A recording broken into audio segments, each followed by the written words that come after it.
കളവം തൊടുക്കുന്ന ആ കണ്ണുകളാണ് കനകാഞ്ചിരി മിന്നും കപോലങ്ങളാണ് കളവം തൊടുക്കുന്ന ആ കണ്ണുകളാണ്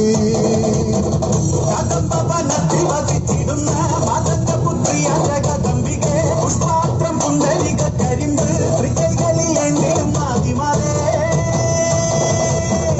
അമ്മേ നിന്നാമങ്ങളൊന്നും പാടി സ്തുതിച്ചിടുന്നേ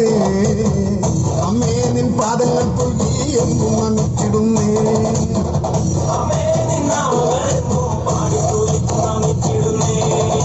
കനകാഞ്ചിനി